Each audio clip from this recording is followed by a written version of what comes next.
Itu ada Mas Den sama Bongkotan Pring. Ini perjuangannya, aksesnya seperti ini ya. Jalannya licin sekali karena posisinya hujan deras itu. Di mana di tempat ini terdapat peninggalan dari zaman kerajaan.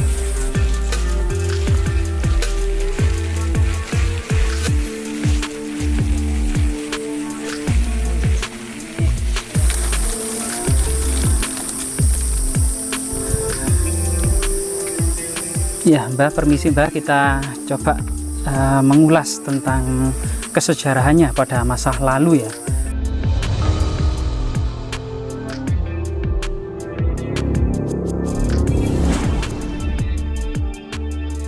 Assalamualaikum warahmatullahi wabarakatuh. Salam sejahtera bagi kita semuanya.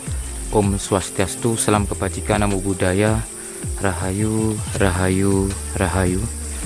Sobat Pangelmu TV, saudara-saudara Bongkotan Pring, saat ini alhamdulillah hujan sudah reda dan kita sudah sampai di salah satu tempat yang disakralkan, ada historis tertentu di zaman kerajaan. Nah, di sini kami dapatkan beberapa gubuk begitu ya, menyerupai jungkup-jungkup, ada 3. Nah, dan saya sama teman-teman melakukan perjalanan di jalur ini dari depan ini. Yuk kita coba masuk menuju ke tempat di mana di tempat ini terdapat peninggalan dari zaman kerajaan. Nah, di situ teman-teman sudah mempersiapkan diri juga.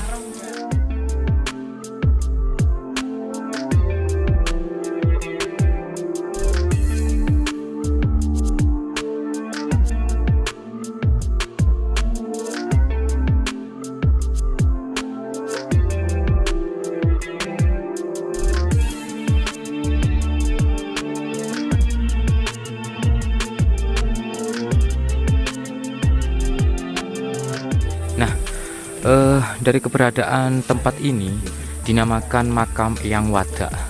Mungkin ada filosofi tertentu begitu ya di nama Wada ini, dan beberapa pola-pola dari relief-relief candi, meskipun dalam tidak keadaan utuh, lepas semua begitu, namun terlihat bahwa di sini dulu merupakan tempat yang disucikan atau disakralkan. Jadi jelas sekali ada 2 makara yang menandakan sebuah ruangan di dalamnya dan beberapa simbol-simbol seperti ini.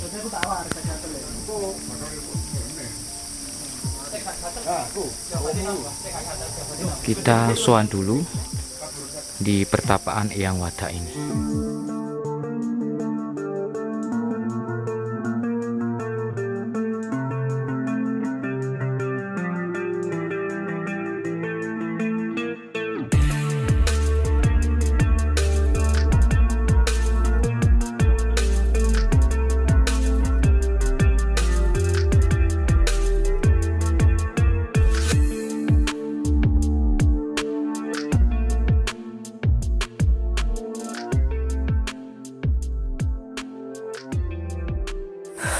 Rahayu, rahayu, rahayu.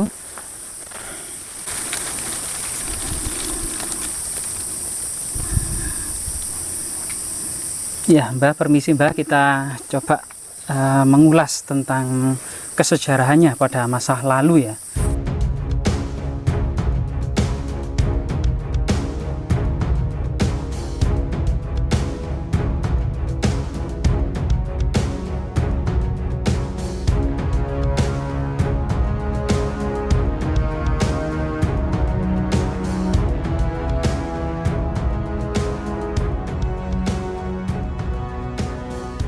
Beberapa hal yang saat ini kita ketahui di sini memang tak ubahnya seperti situs-situs yang ada di Gunung Penanggungan, semacam teras punden berundak-undak. Juga ada beberapa simbol-simbol yang sangat misterius, serta yang paling puncak di situ adalah saat ini menjadi makam Eyang Wada. Ada beberapa fragmen altar.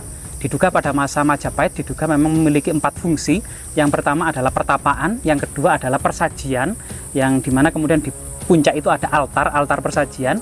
Yang ketiga adalah pemujaan ya. Pada masa Majapahit akhir itu memang sangat berkembang pemujaan kepada puncak gunung yang dikenal dengan Parwata Girinata. Terutama banyak raja-raja Majapahit akhir yang menggunakan gelar gunung. Misalnya Girindra Wardana Dhyarana Wijaya, kemudian Girisa Wardana, kemudian Giripati atau Sailendra Wangsa atau Girinata. Nah, ini menggunakan raja-raja Majapahit yang menggunakan gelar-gelar gunung.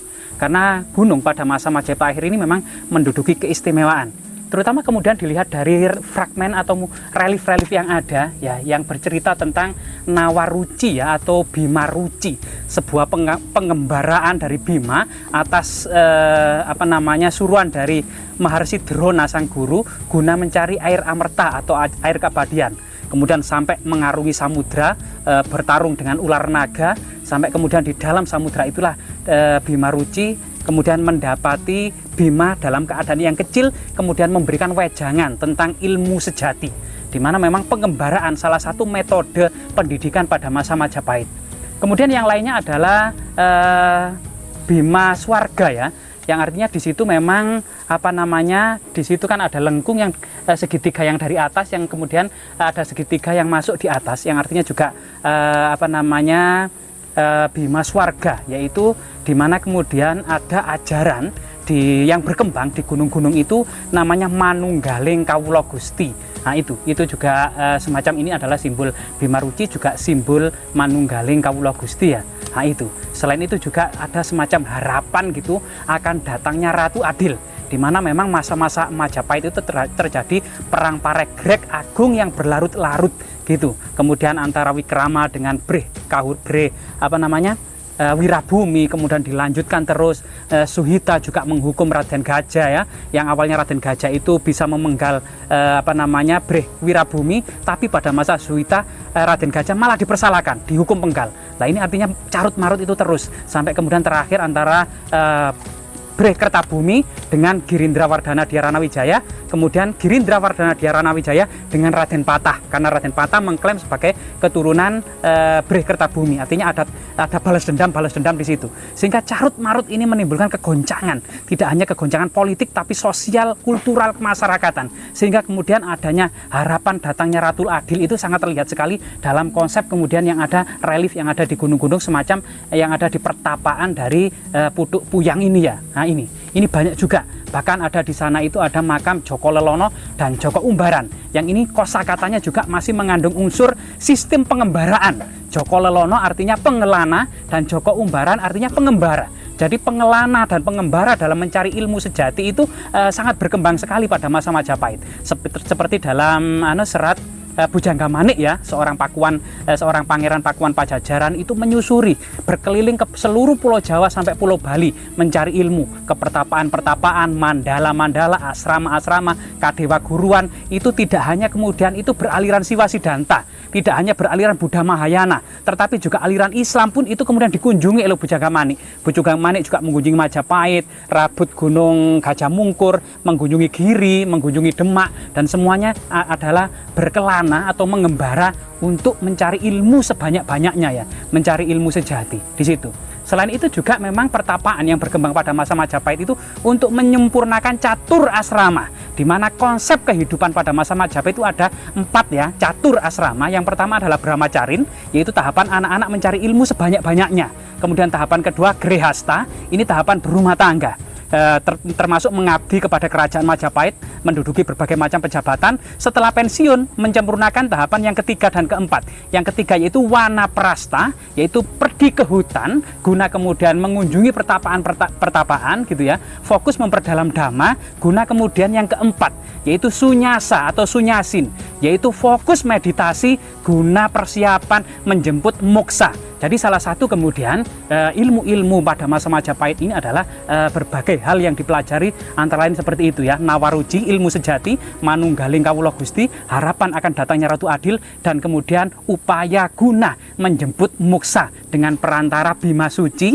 yang membawa air amerta guna menyelamatkan manusia menuju kemoksaan. Itulah kemudian salah satu filosofi ya yang ada kemudian di pertapaan-pertapaan di lereng-lereng gunung Penanggungan maupun lereng-lereng gunung Welirang ini, terutama terutama di Putuk Puyang ini. Semoga hal-hal seperti ini itu bisa memberikan edukasi, membuka cakrawala kembali tentang pengetahuan masa kuno tentang sebuah pertapaan terutama pada era Majapahit. Jas merah, jangan sekali-kali melupakan sejarah.